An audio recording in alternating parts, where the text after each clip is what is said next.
Здравствуйте, на телеканале БСТ. Время подвести итоги недели. В студии Элина Насырова. И вначале коротко о главном. Человек с стальным характером. С самого детства, смотрел фильмы, служу Советскому Союзу, читал книжки про героев, про подвиги наших дедов. Еще один уроженец Башкортостана удостоен звания Героя России. Кто такой генерал-майор Руслан Гарифуллин и чем отличилась бригада спецназа под его командованием?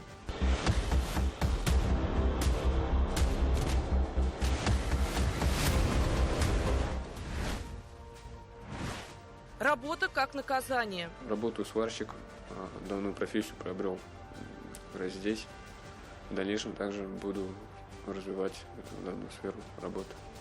За какие преступления отныне можно попасть не за решетку, а в исправительный центр? Эффективна ли такая мера? Осужденные у нас трудоустроены 100% в организации. Рабочие места предоставляются. Готовь трубы летом.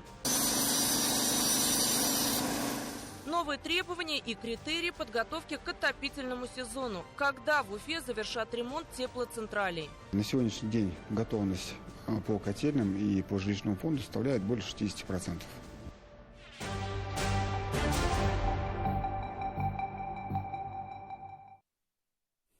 За мужество, доблесть и героизм уроженец Башкортостана на неделе был удостоен высшей награды страны «Золотой звезды Героя России». Им стал генерал-майор спецназа Росгвардии Руслан Гарифуллин. Выходец из республики командует 116-й отдельной бригадой особого назначения, которая занимает самые передовые позиции в рамках выполнения задач спецоперации. В этом же подразделении, кстати, служит и батальон Салавата Юлаева. Генерал армии Виктор Золотов отметил, что личным составом стальной бригады были предотвращены многочисленные попытки контрнаступления вражеских сил и прорыва диверсионных групп. Непосредственное участие на передовых позициях Руслана Гарифуллина вместе с подчиненными гарантировали выполнение поставленных задач, в том числе на Белгородском и Курском направлениях. Так как закалялась сталь на малой родине, где герои встречали земляки, расскажет Артур Шамсуддинов. Товарищи офицеры, мы сегодня собрались для того, чтобы наградить и поздравить наших боевых товарищей с заслуженными наградами. Даже в такой торжественной обстановке на лице генерал-майора железное спокойствие. Стальной характер закалялся в боях. В послужном списке множество наград, включая 3 ордена мужества и медаль за отвагу. Теперь китель Руслана Гарифуллина украсила золотая звезда Героя России. Росгвардия выполняет самый широкий спектр задач в зоне специальной военной операции. Но самые передовые позиции на переднем крае занимает личный состав 116-й отдельной бригады особого назначения Южного округа войск. Бригаду спецназа, которой командует Руслан Гарифуллин, называют стальным кулаком Росгвардии. Соединение специализируется на выполнении задач в условиях повышенной сложности. Хоть подразделение одно из самых молодых, его сформировали в 2023 году, личный состав уже успел проявить себя. Бригада создана по типу армейских подразделений, общевойсковых, имеющих на вооружении танки, артиллерию, БМП, БТР, которая способна выполнять задачи как в обороне, так и в наступлении. Те задачи, которые возлагают на нас, мы выполняем.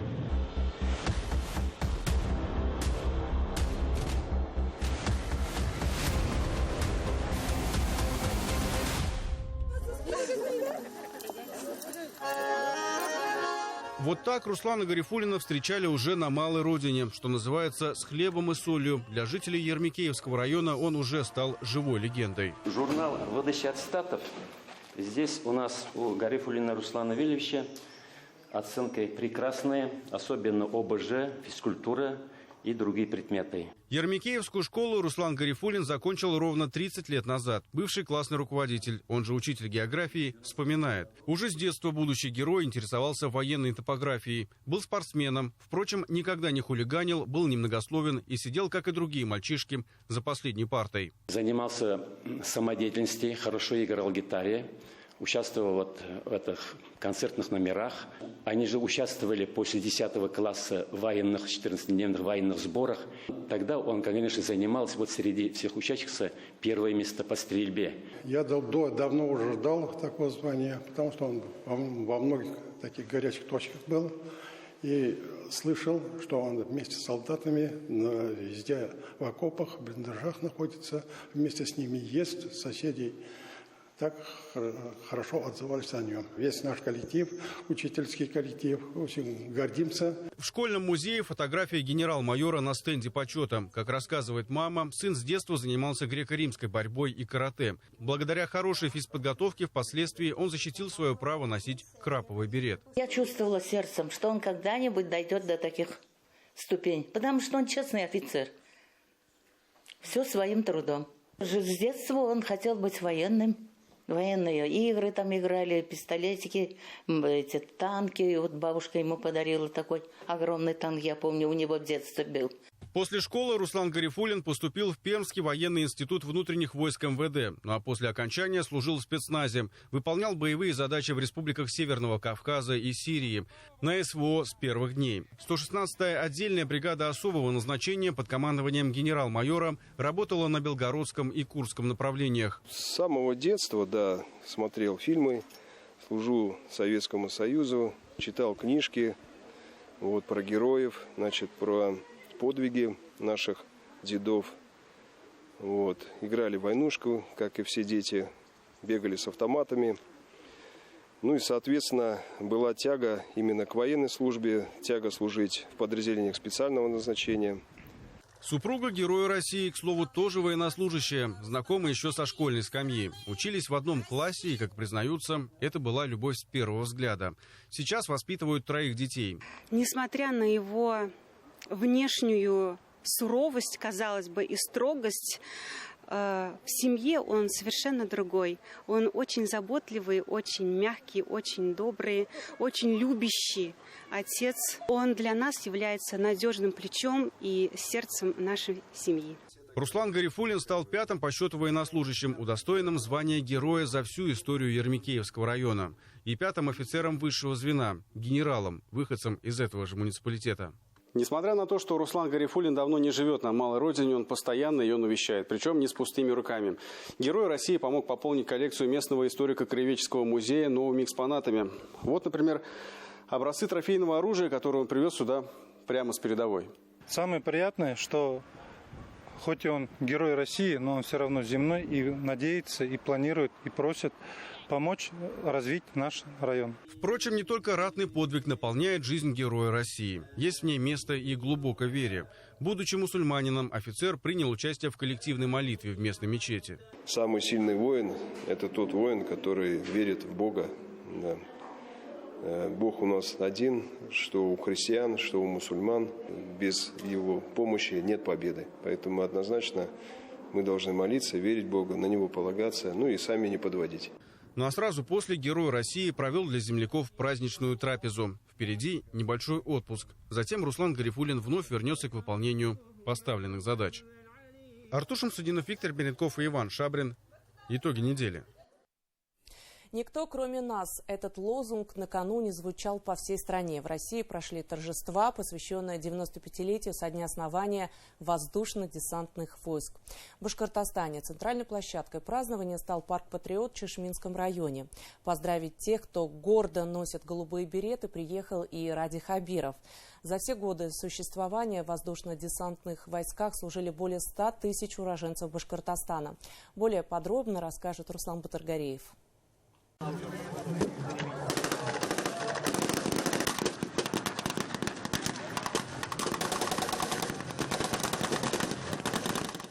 Как воюет десант. Показательное выступление от ветеранов ВДВ и действующих бойцов спецназа. За происходящим с ностальгией наблюдают те, кто несколько десятков лет назад также отрабатывал навыки ведения боя. Праздник вообще на высшем уровне. Честно говоря, в этом году я первый раз увидел легенду ВДВ. Это голубые билеты, даже автограф взяли. Ну, вообще, очень рады. Каждый год мы его проводим с размахом. Всегда поддерживаем нашего папу, главу семьи. Ну, для нас это честь. То, что он у нас ветеран боевых действий. Здесь и те, кто выполнял свой интернациональный долг в Афганистане, и те, кто боролся с терроризмом в Чеченской республике. А сейчас ряды героев пополняют и десантники, участвующие в специальной военной операции. В начале войны я подписал контракт, ушел на короткий срок, отслужил, вернулся, потом началась мобилизация. И вот по мобилизации ушел, служил в Луганской области, в Луганской Народной Республике. Дмитрий Смирнов верой и правдой 25 лет служит родине. Он прошел путь от курсанта артиллерийского училища до заместителя командира батальона. В 2023 году в зоне СВО под Бахмутом офицер командовал артиллерийскими расчетами, за что был удостоен ордена Мужества. Сейчас участник специальной военной операции проходит службу в военном комиссариате республики. В юности мальчишка, я любил войнушки играть, да, и я мечтал о десантных войсках. Но я поступил в другой род войск, а после выпуска меня распределили десантные войска. Я попал в 31-ю бригаду воздушных город Ульяновск. И с последующим пошел мне период военной службы. Тех, кто плечом к плечу выполнял поставленные задачи в горячих точках и прикрывал боевых товарищей, в парке «Патриот» в этот день собралось немало. С праздником присутствующих с главной сцены поздравил и глава Башкортостана. Воздушно-десантные войска всегда имели с момента своего создания особое значение в истории нашей страны. Это одни из самых боеспособных, одни из самых героических видов родов войск. Сегодня я хочу сказать огромные слова благодарности всем, кто носит голубые береты, всем, кто совершил массовый героизм в самых разных войнах. Глава Башкортостана вручил ряду военнослужащих и ветеранов государственные награды. Также Ради Хабиров отметил победителей гонки героев, в которой состязались ветераны ВДВ. Занавес с постамента срывают родители героически погибшего офицера и глава республики. Именно Ради Хабиров был инициатором создания в парке «Патриот», который носит имя Максима Серафимова, памятник Герою России. Он вот год назад, на 2 августа, сказал: мы будем открывать Максиму памятник. Вы не против? Ну, естественно, мы не против. И понимаю, что это значимо для нашей молодежи. Подвиги наших бойцов не должны оставаться в забвении. Это памятник не ему лично, это памятник всем воинам-разведчикам. Все, кто первые заходят, взламывают оборону, заводят пехоту, наводят авиацию. Максим Серафимов отдал жизнь за спасение своих боевых товарищей в ходе проведения специальной военной операции. Посмертно был удостоен звания Героя России. Когда я лично узнал о его судьбе, о его подвиге, я откровенно скажу, я был просто потрясен. Яркий, красивый, умный, настоящий воин. Совершил подвиг, проявил героизм и защитил и спас своих товарищей. Очень честный, очень компетентный, очень сильный и непоколебимый настоящий русский офицер.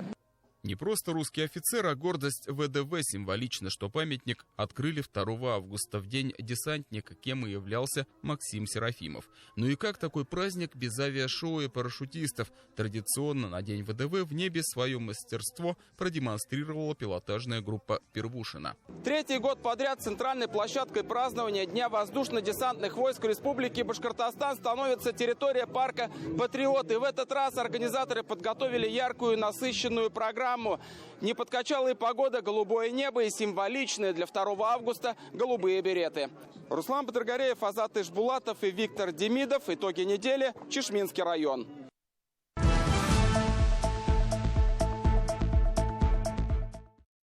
Экспорт одежды для фанатов аниме в 60 стран мира, создание Музея современного искусства в Уфе и проведение в Дворце борьбы большого мероприятия для молодежи.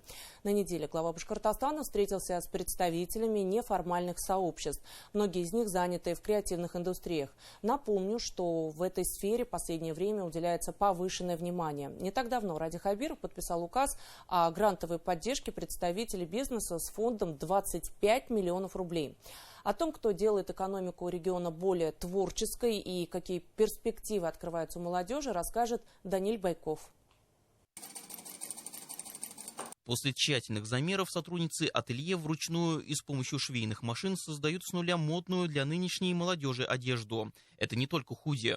Прежде всего юбки, футболки, шорты и брюки для фанатов компьютерных игр, аниме-сериалов, популярных кинофильмов. О том, что продукция пользуется большим спросом среди косплееров, еще несколько лет назад прекрасно поняли уфимцы Данис Тухватуллин и Анастасия Радышевцева. На небольшом предприятии трудится 5 человек. Производители экспортируют товары в 60 стран мира. Страны Запада практически все. Также есть... Можно на другой континент, допустим, в Австралию мы недавно стали отправлять. Планируем расширять производство. Мы стали запускать совсем более гражданскую одежду, то, что связано с Уфой, с городом. Вот как раз это один из примеров. Вот у нас такие патчи на одежде. Вот. В принципе, развиваемся, поднимаем, так сказать, легкую промышленность здесь, в республике. О своем успехе владельцы бизнеса рассказали на встрече с руководителем республики в Уфимском арт-квадрате. Почти 100 ярких и креативных людей стали участниками форума «Будь собой». Это не только косплееры и художники, но и представители самых разных субкультур. Организаторы события преследуют цель наладить контакт с молодежью и понимать, в каких сферах деятельности они хотят себя реализовать. Ради Хабиров рассказал предпринимателям о программе поддержки предприятий легкой промышленности, в частности, получения субсидий на покупку оборудования и материалов.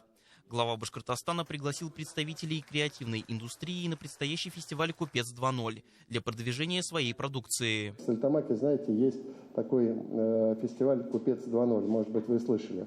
Это такой тоже творческий очень фестиваль, но мы можем все это перемешивать немножко. Вот на Советской площади, вы знаете, мы делали фестиваль «Китаб-Байрам», но мы его шире проводили. «Китаб-Байрам» — это книжный фестиваль.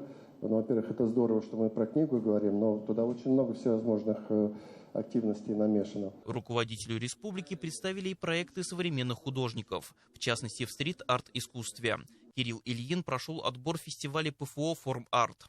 Его проект сейчас реализуют в городе Агидель, где на фасаде дома появится мурал «Всадники» в память о подвиге 112-й башкавдивизии. Художники говорят о необходимости расширения арт-индустрии. Необходима инфраструктура для того, чтобы арт-индустрия в Республике Башкортостан расширялась и развивалась еще больше. Представлен проект «Мастерские». Это место, где локальные художники могут быть резидентами и создавать свои художественные проекты. Глава Башкортостана анонсировал на встрече, что в историческом центре Уфы начнут создавать музей современного искусства. На пересечении улицы Заки-Валиди и Сурюпы, получается, там во дворе начнут строить здание музея современного искусства.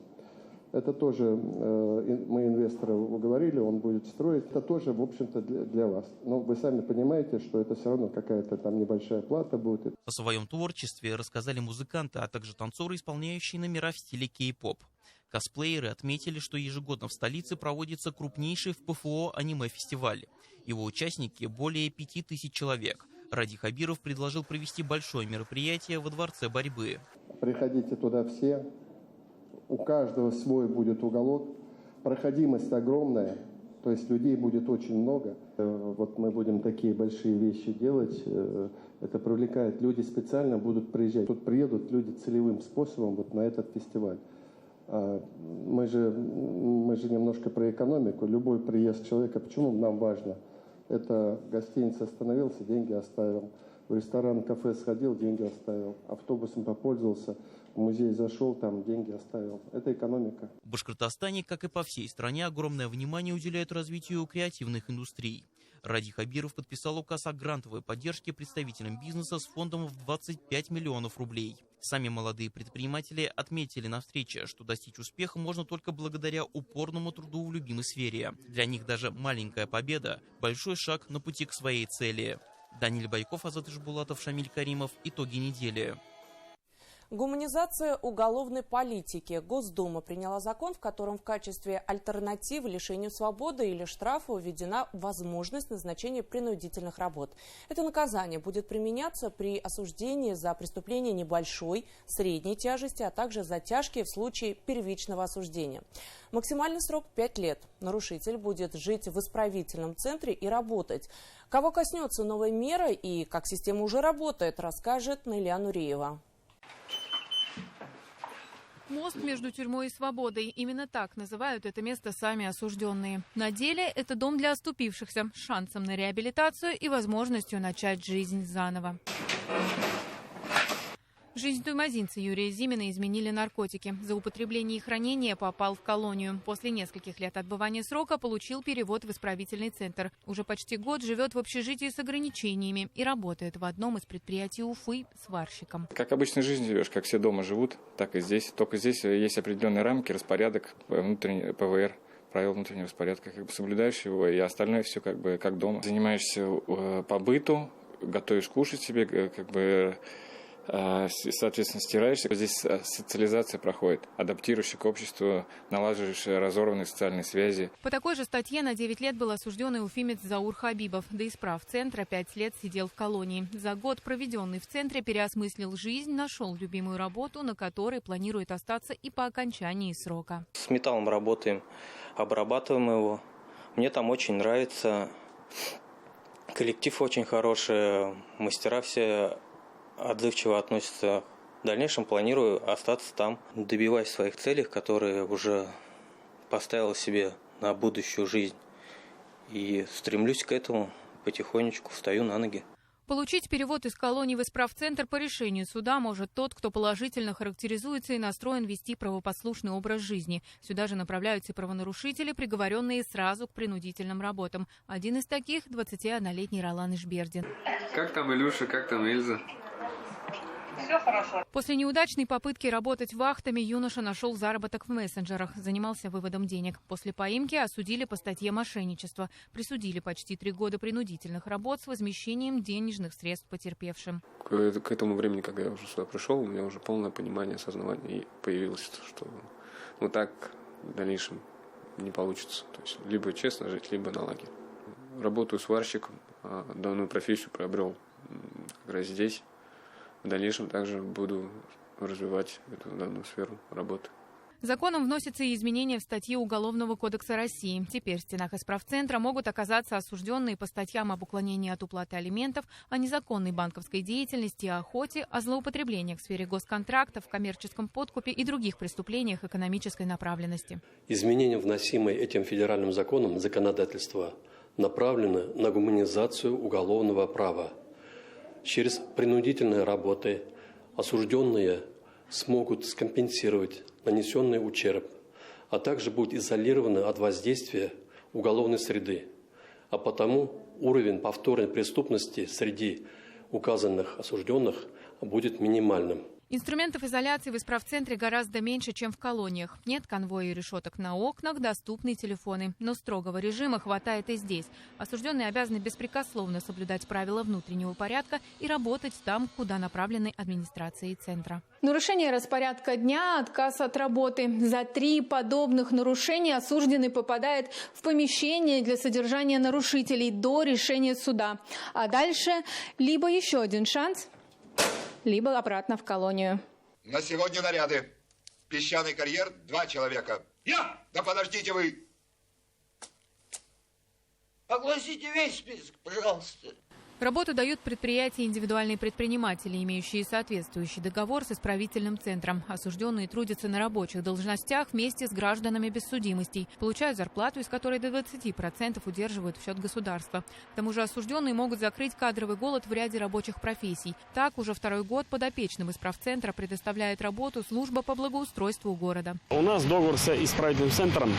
Мы нанимаем осужденных, они порядка 10-12 человек каждый день у нас работают. Это по благоустройству Кировского района, что входит покос травы, озеленение, посадка деревьев, покраска барьерных ограждений, также мойка гранитного тротуара. Закрываем кадровый голод с ними.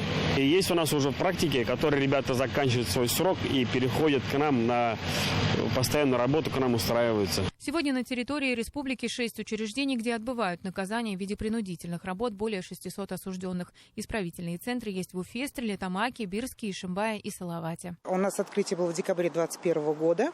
С 2021 года он функционирует на 70 осужденных, где осужденные у нас трудоустроены 100% в организации. Рабочие места предоставляются. Новый закон направлен на расширение практики назначения мер, не связанных с изоляцией от общества. Людям и так оступившимся нужна помощь в реабилитации, социализации и, если хотите, перевоспитания. Именно этим и занимаются реабилитационные центры. Попутно решается еще одна проблема – поиск кадров для неквалифицированного труда. Наиля Нуреева, Ильнур Юмагулов, Артур Ханов и Родион Матвеев. Итоги недели. Уфа. Готовь трубы летом. В этом году Минэнерго России ввело новые требования и критерии подготовки к отопительному сезону. Их стало больше, и Министерство жилищно-коммунального хозяйства регионов должны уложиться в установленные сроки. Главная задача – обеспечить прохождение зимнего сезона без аварий на тепломагистралях и водопроводах. В Уфе изношенность сетей довольно большая. Многие трубы эксплуатируются уже более полувека. На самых сложных участках, где сейчас ведутся работы по замене подземных коммуникаций, побывал наш корреспондент Азат Садреев.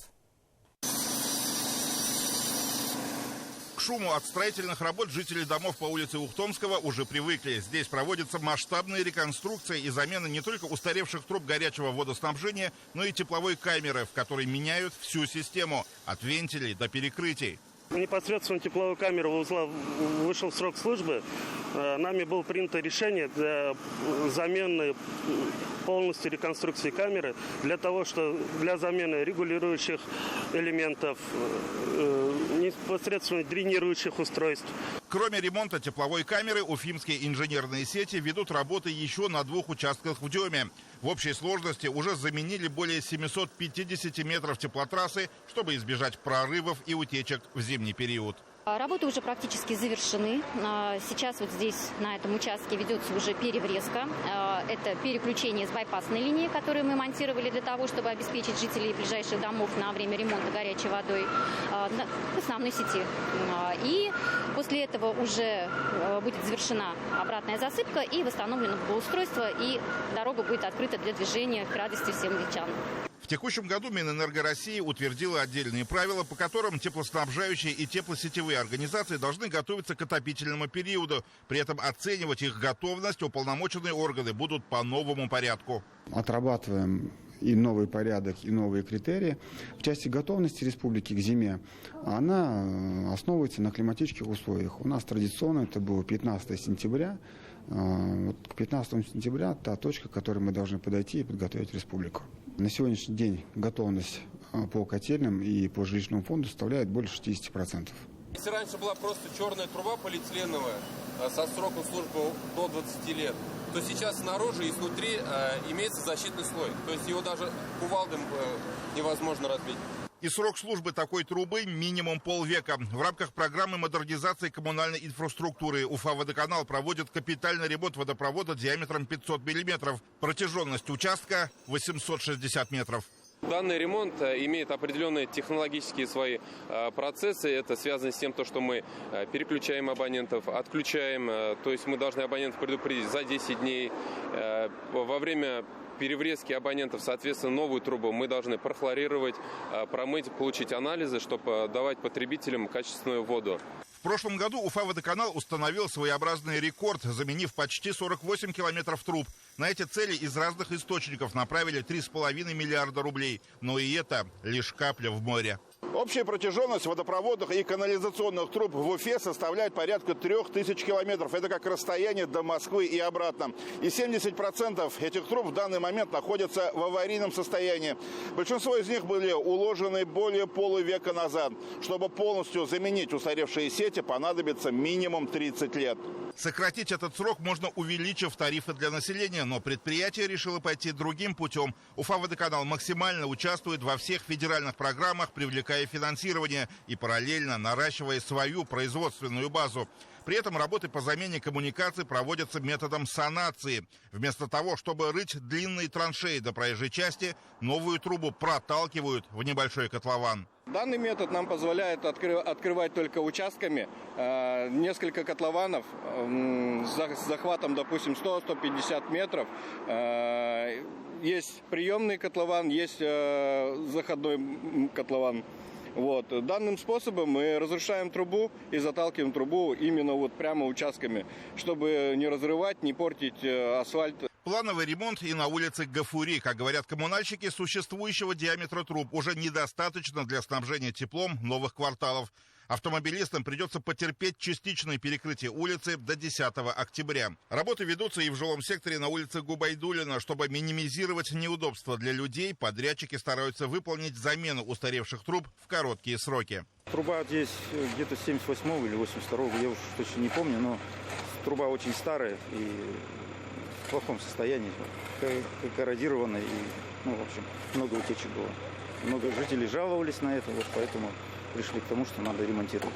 Новые трубы, которые мы проложили, у нее большой срок эксплуатации, и она коррозионно стойкая, то есть она из некоррозируемых материалов делается, то есть срок эксплуатации очень большой. В текущем году запланировано выполнить капитальный ремонт систем теплоснабжения в 15 многоквартирных домах. Это полное обновление системы отопления. Также с 2025-го в Башкортостане стартовал второй этап республиканской программы модернизации ЖКХ, рассчитанной на 5 лет. Она будет реализована в рамках национального проекта «Инфраструктура для жизни». Азат Садриев, Алия Эльтубаева, Флорида Ким, Шамиль Каримов. Итоги недели. Уфа.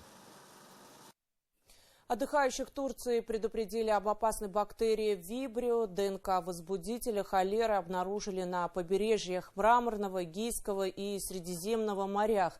Моя коллега Анастасия Ильчубаева узнала, так ли страшна бактерия и можно ли подхватить опасную болезнь на отдыхе, а также какие инфекции сейчас угрожают туристам и как себя обезопасить.